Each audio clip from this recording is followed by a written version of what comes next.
انسان جب گناہ کرتا ہے تو ایک کے بعد ایک گناہ اس کے لیے کھلتا چلا جاتا ہے، اور یہ ایسے ہوتا ہے کہ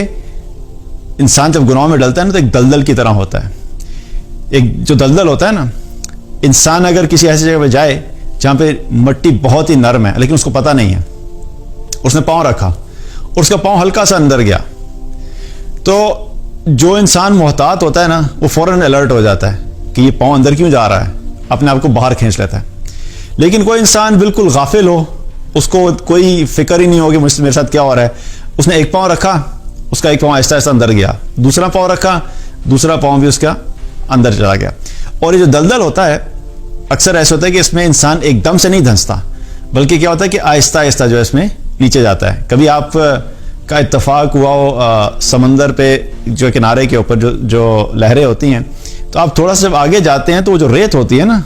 اس میں پاؤں جو ہے وہ ایک دم سے نہیں ڈلتا. آپ جب کھڑے ہوتے ہیں پانی آتا رہتا ہے تو آہستہ آہستہ انسان کے پاؤں جو ہے وہ اس میں نیچے جاتا ہے. تو گناہوں میں بھی انسان کا معاملہ ایسا ہی ہوتا ہے کہ انسان ان گناہوں میں ایک دم سے جو ہے گناہوں کے اندر نہیں جاتا، بلکہ آہستہ آہستہ جاتا ہے، ایک کے بعد ایک، ایک کے بعد ایک. لیکن شروع میں اگر اپنے آپ کو باہر نہیں نکالیں تو کیا ہوتا ہے کہ وہ آہستہ آہستہ بہت ڈیپ چلا جائے گا، اور انسان کو پھر اس وقت پتہ لگتا ہے کہ جب انسان اس میں بہت گہرائی میں جا چکا ہوتا ہے، اور جب اس کو ریئلائز ہوتا ہے کہ میں بہت ڈیپ چلا گیا ہوں اور وہ اب نکلنا چاہتا ہے، تو اب اس کے لیے نکلنا کیا ہوتا ہے، مشکل ہو جاتا ہے، کیونکہ اب وہ خود اپنے ہاتھ پیر مارنے سے نہیں نکل سکتا. اب کوئی اس کو کھینچ کے نکالے تو نکالے، وہ خود نہیں نکل سکتا. تو گناہوں کا معاملہ بھی کچھ اس قسم کا ہی ہے کہ انسان جب گناہوں میں شروع میں اپنے آپ کو روک لے، پہلا گناہ ہوا تو اپنے آپ کو فوراً الرٹ کر لے کہ مجھے اب آگے نہیں بڑھنا، تو پھر کیا ہے، پھر انسان کے بچنے کے چانسز ہے. لیکن اگر ایک کے بعد ایک کرے اور پھر دوسرا کرے اور پھر تیسرا کرے، اور کرتے کرتے کیا ہو کہ وہ ان گناہوں میں اتنا ڈوب جاتا ہے کہ پھر اس کے لیے کئی دفعہ باہر آنا، ان گناہوں سے نکلنا جو ہے وہ ناممکن ہو جاتا ہے. اور پھر کیا ہوتا ہے کہ انسان کئی دفعہ گناہوں میں اتنا آگے چلا جاتا ہے اور شیاطین اس کو گھیر لیتے ہیں کہ اب اس کا پھر نیک اعمال کرنے کا بھی دل نہیں چاہتا. پہلے تو صرف کچھ گناہ تھے اور کچھ نیک اعمال تھے، اس نے اپنے آپ کو گناہوں سے روکا نہیں، تو کیا ہوا کہ وہ گناہ کرتا گیا، ایک گناہ کے بعد ایک گناہوں میں آگے بڑھتا گیا، اور نیکیاں کی نہیں تو نیکیوں میں پیچھے آتا گیا. الٹیمیٹلی چلتے چلتے چلتے ایک سٹیج ایسی آتی ہے کہ انسان کی زندگی میں صرف اور صرف گناہ ہی رہتے ہیں، اور پھر وہ ایک اتنا آگے چلا جاتا ہے کہ پھر وہ اللہ کی اطاعت کرنا چاہتا بھی ہے تو اس سے اطاعت نہیں ہوتی. نماز پڑھنے کا دل نہیں چاہتا، قرآن پڑھنے کا دل نہیں چاہتا، ذکر کرنے کا دل نہیں چاہتا،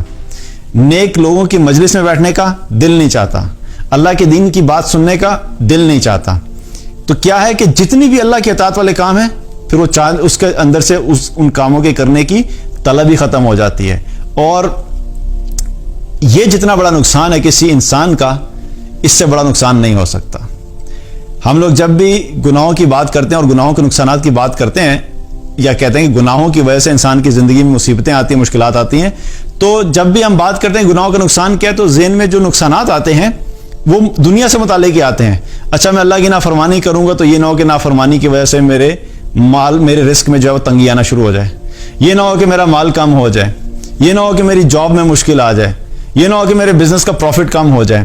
یہ نہ ہو کہ مجھے کوئی بیماری لگ جائے. یہ سب ہماری جو دنیاوی ضروریات ہیں یہی ذہن میں آتی ہیں. ٹھیک ہے، یہ بھی مشکلات ہیں، یہ بھی اللہ کی طرف سے نافرمانی کی وجہ سے یہ سچویشنز آ سکتی ہیں، مگر کسی انسان کا اور بالخصوص کسی مسلمان کا اس سے بڑا نقصان نہیں ہو سکتا کہ گناہوں کی وجہ سے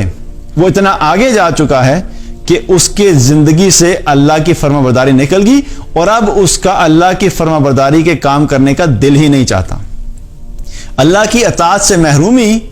اس سے بڑا نقصان کسی مسلمان کی زندگی میں نہیں ہو سکتا گناہوں کا، کہ گناہوں کی وجہ سے انسان اللہ کی اطاعت سے محروم ہو جاتا ہے. جو انسان اللہ کی اطاعت سے محروم ہو گیا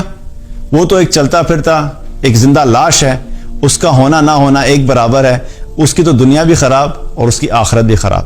اس لیے یہ نقصان بہت بڑا ہے گناہوں کا کہ ایک کے بعد ایک گناہ انسان جب کرتا چلا جاتا ہے تو ایک سے ایسی آتی ہے کہ انسان اللہ کی اطاعت سے محروم ہو جاتا ہے. اس لیے کیا ہے کہ